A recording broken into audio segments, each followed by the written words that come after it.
Senhor, foi mal aí, eu me enganei aqui. Relaxa, relaxa.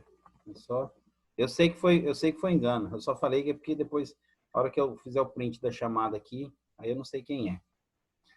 Mudou a tela já, né, galera? Mudou.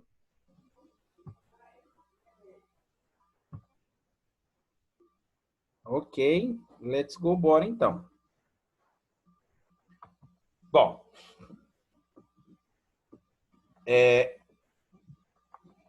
eu preciso pensar o seguinte: quando o meu objeto, né, que vai estar lá sentado no banco, ou a pessoa que vai estar sentada lá no banco, à medida que se faz a curva, ele vai se sentir sendo arremessado para fora, né? Para que ele se sinta confortável, né, essa aceleração gravitacional, essa aceleração lateral que ele sinta, ela tem que ser da ordem de 0,1 o valor do G. Lembrando que o G vale 10. 10 vezes 0,1, então, esse G, essa aceleração centrípeta, ela tem que ser igual a 1 metro por segundo ao quadrado. Então, tem a aceleração centrípeta.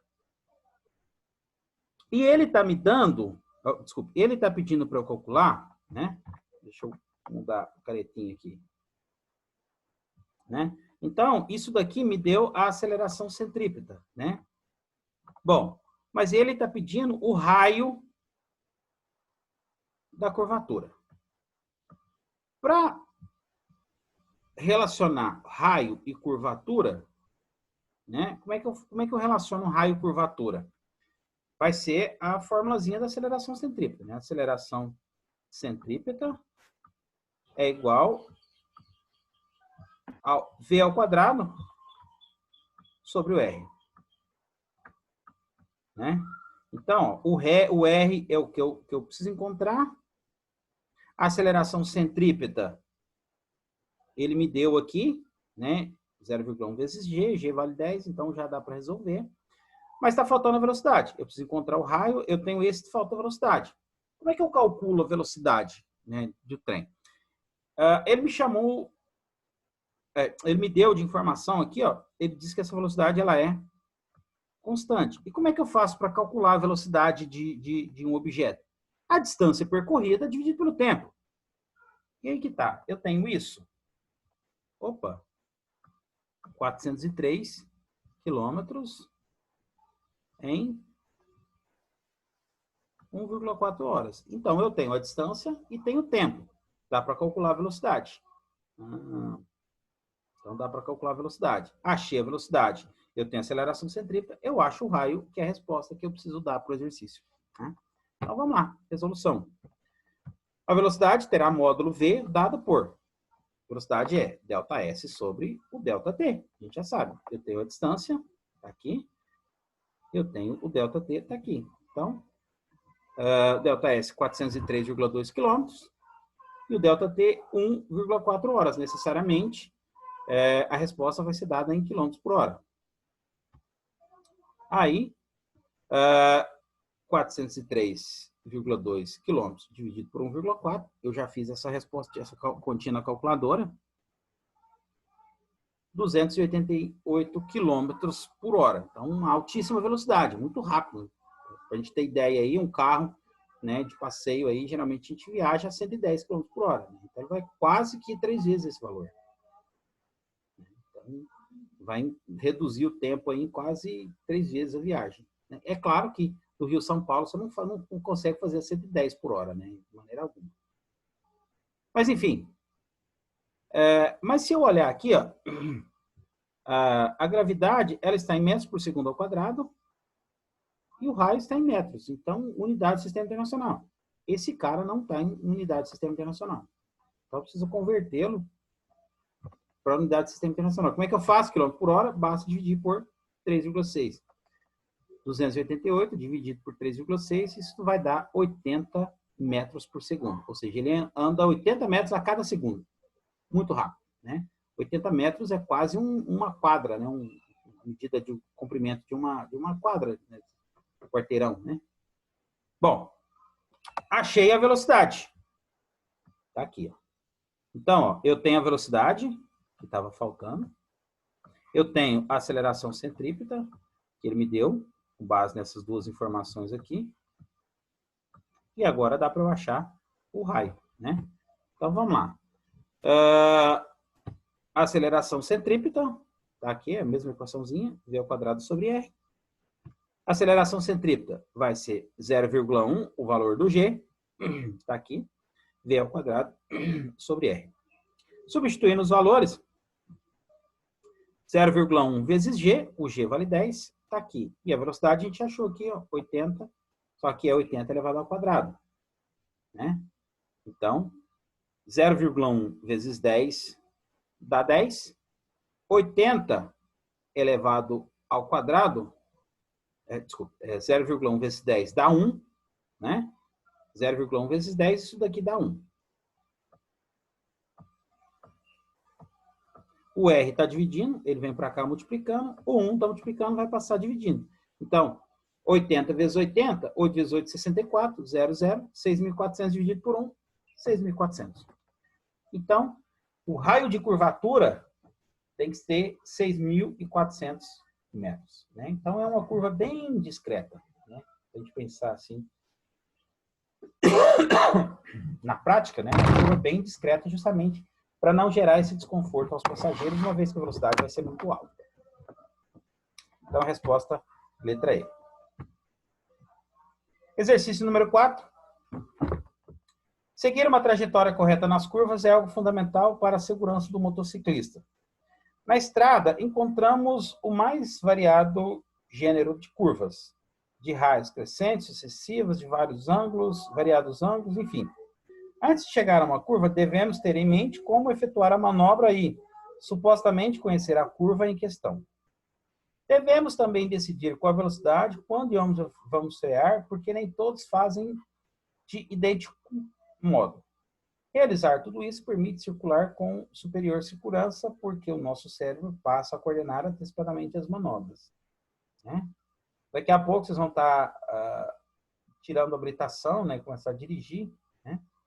Então, quando a gente vai andar numa estrada que a gente não conhece, né, sempre que tiver uma curva, procurar entrar nela com velocidade baixa, porque você não sabe se essa curva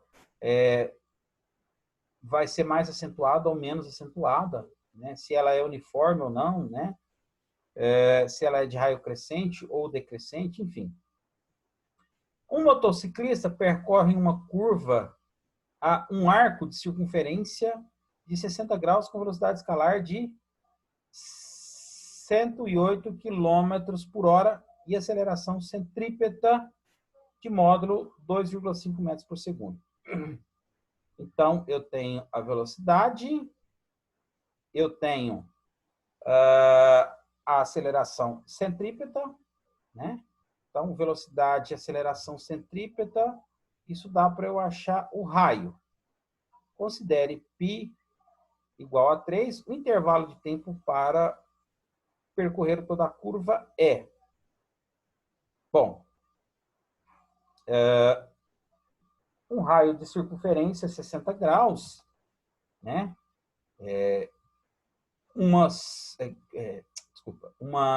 circunferência completa, ela tem 360, né? Então, ele vai andar, né? Se eu pensar aqui, né? Uma curva, né? Isso daqui como uma circunferência completa.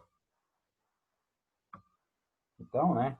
Se aqui é o meu raio de partida, se ele der uma volta completa, ele andou 360. Se ele andar só metade, 180, um quarto, então ele vai fazer uma curva, né? Dessa distância aqui, ó. Né? Então, aqui eu vou ter um ângulo de 60 graus, que dá para medir, ó. Daqui até aqui, tem uma relação da frequência com ângulo, com raio. Então, eu consigo calcular, pensar na distância que ele está andando aqui, né? A distância que ele está andando. Então, eu vou ter que achar essa distância que ele está andando aqui, né? Delta S, ou eu posso calcular, né? a frequência, calcular a velocidade, ΔS sobre ΔT, ou angular, vai ser 60, ou faça a relação de 2π está para 360, assim como 60 está para um determinado valor. Então, eu tenho algumas possibilidades para calcular esse exercício. Bom, mas o primeiro passo é pensar que se a velocidade está em km por hora, né, como as respostas aparecem em unidades do sistema internacional, né, segundos, então vou ter que fazer a conversão. 108 km por hora dividido por 3,6, isso dá 30 metros por segundo. Bom, a relação da velocidade com a aceleração centrípeta, né, é dada por essa equaçãozinha, que me permite encontrar o raio, né? Então, a aceleração centrípeta vai ser a velocidade ao quadrado, que é 30, dividido pelo raio. Eu tenho a aceleração centrípeta, né? Então, vai dar para eu achar o raio. Então, vai ficar 2,5, que é igual. Era v ao quadrado. V vale 30, né? Então, ficaria 30 elevado ao quadrado. 30 elevado ao quadrado dá 900. 3 vezes 3, 9, 0, 0, 900. Então, o R está dividindo, ele vai passar para cá multiplicando, e o 2,5 está multiplicando, vai passar para cá dividindo. Bom, fazendo a continha, então, o raio dessa curvatura vale 360, tá? Então, essa distância aqui, ela vale 360 metros, desculpa, 360 metros. Bom, uma volta completa, eu tenho 2π vezes o raio, né? Então, ó, o ômega, só lembrar, ó, ômega é V sobre E, né? Relação do linear com o raio, mas ômega nada mais é que o ΔΦ, ou a quantidade de ângulo que ele andou aqui, né? Dividido pelo ΔT, né?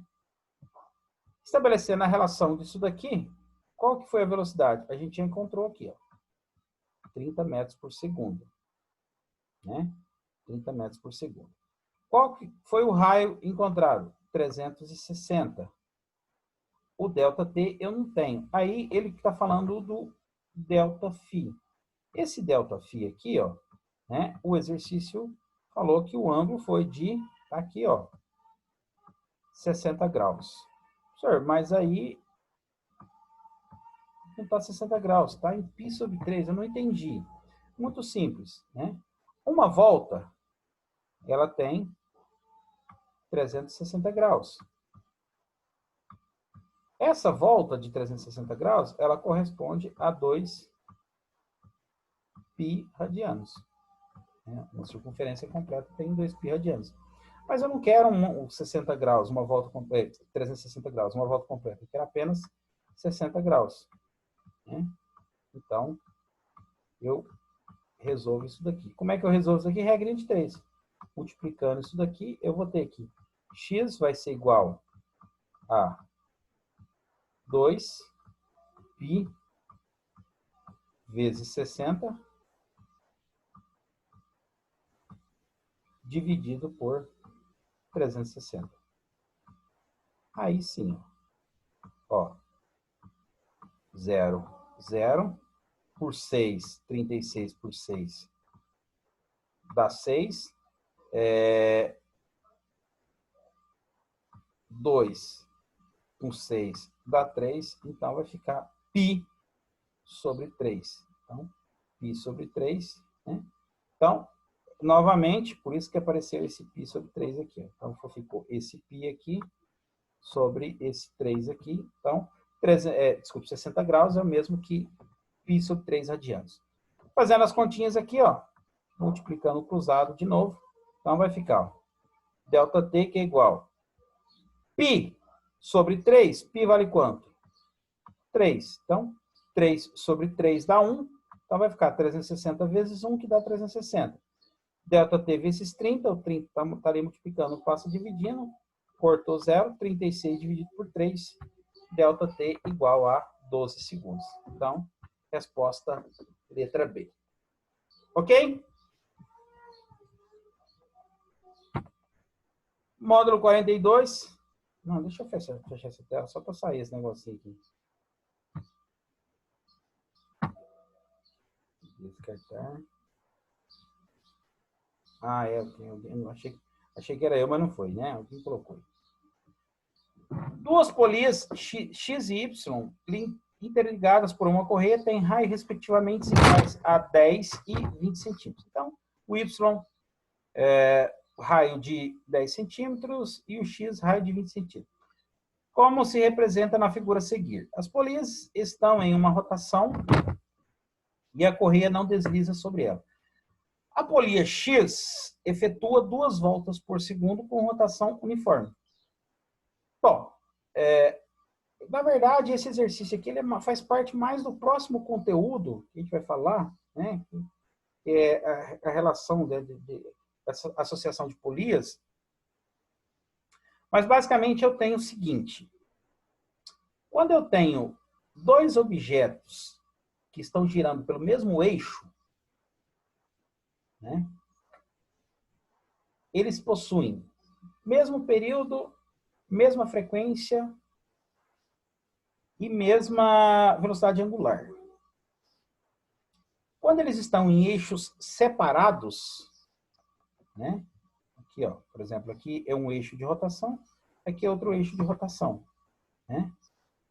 Quando eles estão em eixos separados, é claro que o raio vai influenciar, né? Se o raio for diferente, frequência diferente, período diferente, velocidade angular diferente. Mas a velocidade linear é a mesma. Por quê? Porque a velocidade linear é medida a partir desse elemento de conexão aqui. Tá? Então, a velocidade linear é a mesma. Tá?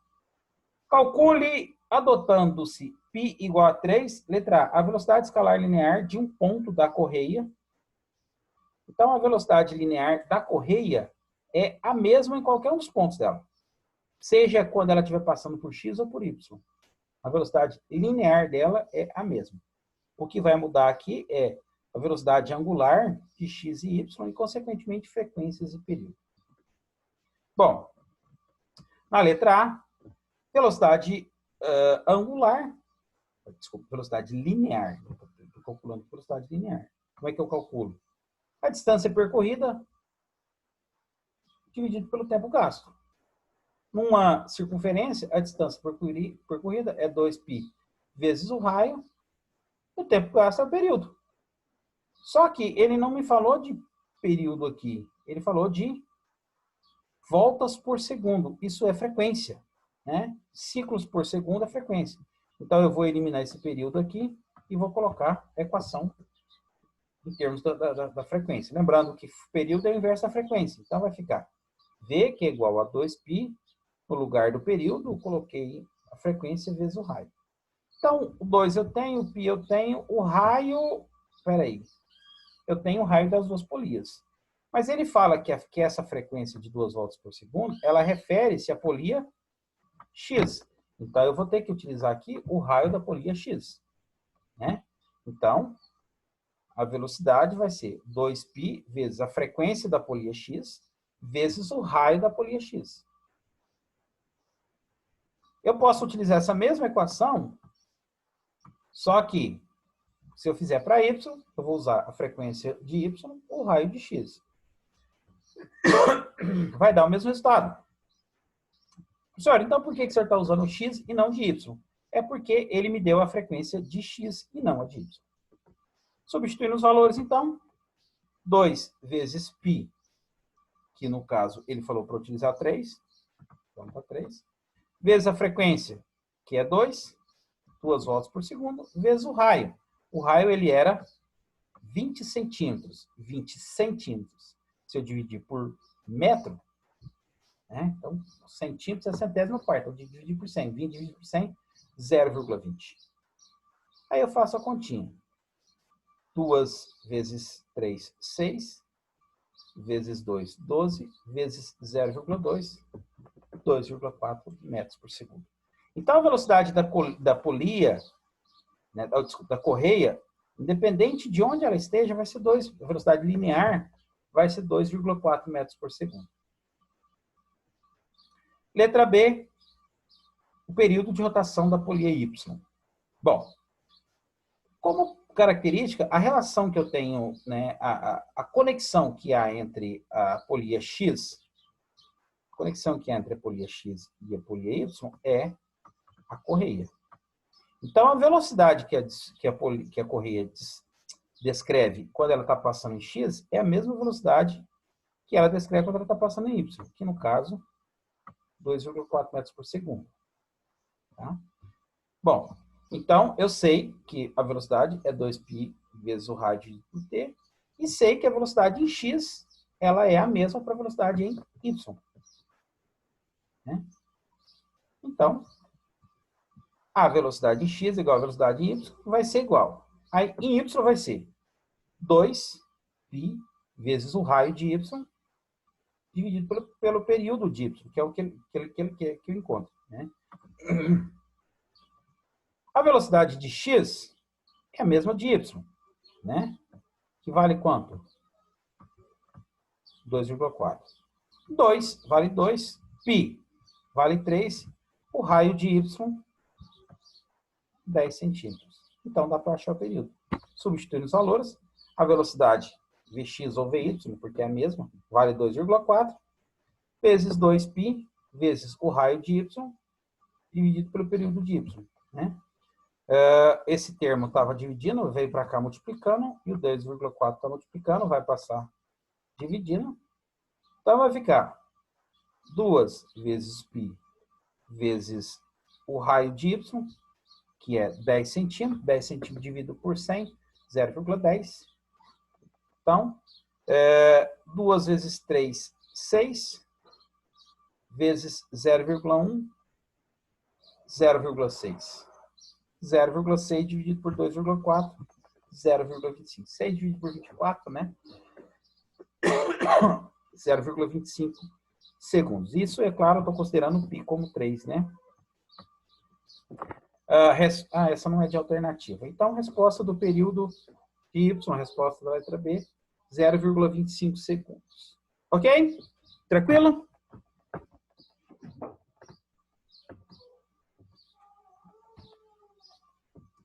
Exercício número 2. Para misturar o concreto, um motor de 3 HP. HP é a potência do motor, do inglês horsepower. Horse, lembra a taretinha? Horse, cavalo, horsepower. Esse termo horsepower significa cavalo de força, ou força de um cavalo. Né? Antigamente, as máquinas funcionavam a tração animal. Né? Por exemplo, o pessoal ia plantar, o arado era puxado por um cavalo, o pessoal ia viajar, o transporte era de tração animal, era puxado por um cavalo. Então, a máquina que se tinha alguns anos atrás, né, antes da Revolução Industrial, era de tração animal, era puxada a cavalo. Né? Então, quando começaram a surgir as máquinas, os motores, então eles comparavam, esse motor equivale a um cavalo. Né? Esse motor trabalha, ele tem a força de um cavalo. Então, daí o termo HP, ou horsepower. Né? Então, esse motor tem a potência de um cavalo. Né? Então, foi daí da origem o termo HP. Né? Tem solidária ao seu eixo uma engrenagem de 0,8 de diâmetro que se acopla a uma grande cremalheira em forma de anel com 120 centímetros de diâmetro fixa ao redor do tambor misturado. Só explicar o que são esses caras aqui. Né? A engrenagem de 8 centímetros é essa pequenininha aqui, ó. Essa pequenininha. Ô, professor. Oi. Isso aí é uma bitoneira? Isso é uma bitoneira. A Okay. aqui é uma bitoneira. Né? Máquina aqui, para misturar o concreto, né? É uma ilustração de uma betoneira.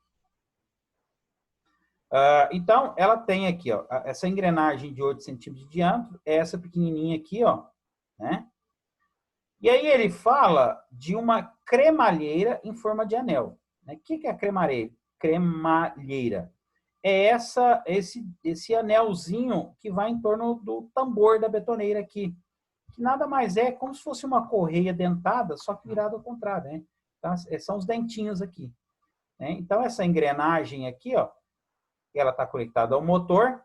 Então, essa engrenagem gira. Consequentemente, como ela está em contato aqui com a cremalheira, né, ela vai girar, né, ela vai transferir essa rotação para a cremalheira, né, que tem 120 centímetros de diâmetro, e aí isso vai fazer o tambor da betoneira girar. Tá? Quando o motor é ligado, o seu eixo gira com uma frequência de 30 Hz. Né?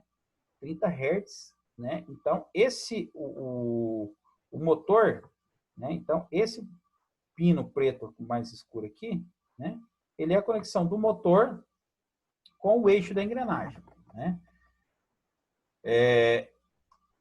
Isso gira 30 Hz. Né? 30 Hz quer dizer, ele dá 30 voltas por segundo. Nessas condições, o casco do misturador dá um giro completo em. Então, esse cara aqui, ó, em 1 segundo, ele dá 3 voltas, né? 30 Hz. 30 Hz significa assim, que ele dá 3 voltas, acho que eu tinha falado 30, na verdade, 3. Esse cara, ele dá 3 voltas em 1 segundo, né? Só que, à medida que ele vai girando, ele vai fazendo esse cara grandão girar também. A pergunta é, nessas condições, né, com essa frequência aqui, quanto de tempo vai ser necessário para que o grandão ou a betoneira, né, o tambor da betoneira, dê uma volta completa? Ok? Bom, a gente percebe, né, isso daqui dá para puxar um gancho do exemplo anterior, né? A gente vê que esse sistema aqui, ó, ele gira em torno de um eixo e esse sistema em torno de outro eixo. Como eles estão girando, estão conectados, eles estão conectados aqui, né? Como há uma conexão, eles estão conectados aqui através de uma correia e eles estão girando em eixos separados, né? Então, nesse caso, a velocidade deles é a mesma. Aqui, a gente percebe que a betoneira e o motor, né? O motor ele está girando nesse eixo aqui. A betoneira no eixo central aqui, ó, né? Vai ter um eixo central aqui, ela vai estar presa aqui por trás, né? Então eles estão girando em eixos distintos. No entanto, eles estão conectados pelas suas extremidades, né? A extremidade do eixo aqui, né, da engrenagem, e a extremidade da cremalheira, né? Então eles estão conectados de tal maneira que as velocidades lineares serão as mesmas. Bom, os pontos de contato entre a engrenagem e o anel devem ter velocidade linear igual, ou mesma velocidade linear, ou seja, V1, V2, se eu chamar V1 como o motor e V2 como o tambor da betoneira, aí eu vou ter o primeiro, 2π vezes a frequência, lembrando, velocidade é 2π RF, ou 2π FR, né? Frequência 1, raio 1. Frequência 2, raio 2. Né? Se eu analisar 2π de um lado, 2π de outro lado, dá para simplificar. Então, a frequência com que o primeiro gira vezes o raio dele é igual à frequência que o segundo gira vezes o raio dele. Se o raio é menor, a frequência é maior. Né? Necessariamente, esse raio aqui ele é menor. Então, a gente sabe que ele vai dar mais voltas do que o maior. Então, se o raio é menor, a frequência é maior. Aí, vamos lá. A frequência do primeiro, né, que seria aqui do motorzinho, ele falou que vale 3 Hz. O raio, bom, ele falou que o diâmetro vale 8 centímetros. Mas o diâmetro, se eu dividir ele por 2, isso me dá o raio. Então, ó, o diâmetro era 8, dividi por 2, ficou 4. Professor, não tinha que transformar para metro? Não há necessidade, porque do outro lado também eu vou ter centímetro. Né? Então, se eu transformar aqui para metro, eu transformo aqui para metro. Se eu mantenho aqui centímetro, mantenho aqui também, vai dar na mesma coisa. Né? E a frequência 2, que eu não sei, a frequência da betoneira, que é o que eu vou encontrar, que na verdade eu preciso do período, mas para achar o período, eu preciso da frequência, vezes o raio dela. o diâmetro foi 120. Se eu dividir o diâmetro por 2, me dá o raio, que no caso vai ser 60. 60 está multiplicando, vai passar dividindo, vai ficar 4 vezes 3, 12. Então, o 60 está multiplicando, passa dividindo. Então, a frequência 2 vai ser 12 sobre 60. Dá para simplificar, né? Por 12 dá 1 sobre 5, né? Mas o período não é o inverso da frequência, né? Então, se eu fizer o inverso da frequência, vai ficar aqui a frequência é 12 sobre 5, então ficaria, desculpa, 12 sobre 60, então ficaria 60 sobre 12, né? Ou 1 dividido por F2, que é 12 por 60, que na verdade vai dar 60 sobre 12, né? Frequência é o inverso do período. Então, o período é o inverso da frequência. Se a frequência deu 12 sobre 60, o período vai ser 60 sobre 12. 60 sobre 12 dá para dividir, né? É uma continha exata, né? 60 sobre 12 dá 5. Então, o tempo para dar uma volta completa vai ser de 5 segundos. Então, em 5 segundos, ele faz todo esse giro. Resposta letra B. Ok? Exercício número 3. Considere duas pessoas, A e B, ambas na superfície terrestre, a pessoa A na linha do Equador e a pessoa B numa latitude de 60 graus. Então, uma figurinha ilustra bem isso. Considere ainda somente o movimento de rotação da Terra em torno do seu eixo. Bom, então a gente tem duas pessoas, né? Uma está aqui e a outra está aqui. A Terra tem o eixo de rotação que ela gira em torno de si mesma, né? Que é o movimento de rotação, não é o de translação, né? Que ela gira em torno só o movimento de rotação. Bom, então, vamos pensar o seguinte, tem uma pessoa que está aqui e outra pessoa está aqui. Como eu falei, né, puxando o gancho do exemplo anterior e do exemplo e do outro ainda, né, do exercício 2 e do exercício 1, quando os objetos estão em eixos diferentes, mas conectados, né, como era o exemplo do primeiro da polia, como foi o segundo exemplo da cremalheira, da polia não, da correia, se eles estão em eixos separados, mas conectados, a velocidade é a mesma. Porém, a frequência, o período e a velocidade angular mudam. Agora, se eles estão sobre o mesmo eixo de rotação, a velocidade angular é a mesma, porque enquanto um dá uma volta, o outro também dá uma volta. A frequência é a mesma, porque a mesma quantidade de voltas que um dá em um segundo, o outro dá em um segundo. E o período é o mesmo, porque ao mesmo tempo que um gasta para completar uma volta, o outro gasta para completar uma volta. O que muda? Muda apenas a velocidade linear. Por quê?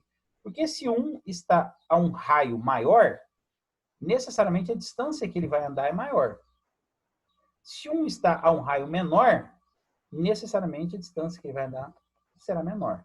Se eu tivesse, por exemplo, uma pessoa posicionada exatamente aqui no eixo de rotação, né, a velocidade dela seria zero, porque o raio seria zero. Tá? Então, eu aumento o raio, eu aumento a velocidade, a distância linear, consequentemente, a velocidade linear. Bom, é correto afirmar que Chat. Acabou o tempo, não acredito. Acabou a aula.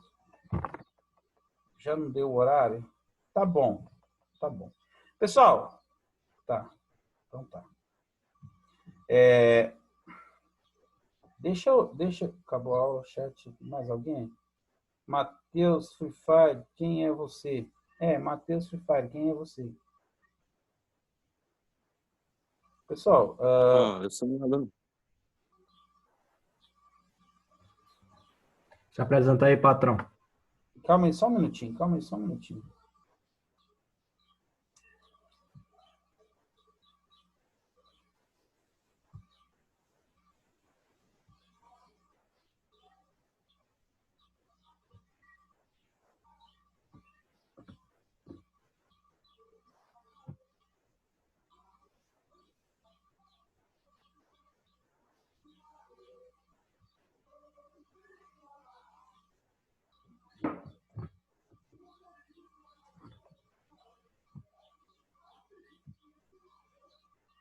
Deixa eu dar um print na tela aqui com os presentes.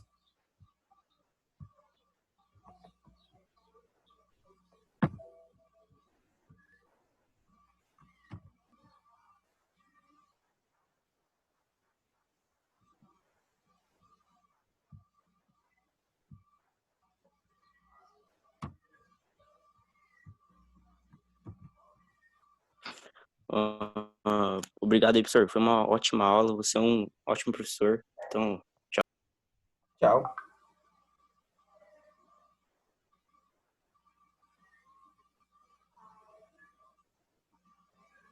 Pessoal, mandem dúvidas. Eu vou mandar material para vocês. Se tiverem dúvidas, manda lá para mim, tá?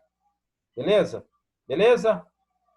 Beleza. Beleza. Beleza, beleza, porque já virou, Beleza. o chat aqui já virou porcaria já, né? Virou uma merda já, né? Professor, eu Oi. quero saber quem é Matheus Free Fire agora, professor. Não tem Matheus Free Fire na nossa sala, professor. Eu estou indignada, professor. Eu achei que era o Roso, mas aí a voz é diferente. Verdade. Como é que é, Carlos? Eu achava Ele que podia achou ser o que era o Matheus Matheus Roso, mas Roso. a voz é diferente. Eu tô morrendo de rir aqui, gente. Mas quem é? Gente, Eu quem mandou o jurava que era link? o Baiano. Quem A mandou o gente link não pro sabe. Matheus Free Fire? A gente não sabe quem que é. E como é que ele conseguiu esse link? Alguém Alguém enviou o ter link. passado. Alguém, né? Alguém. Beleza. Beleza, então. Então, vai lá, vamos lá.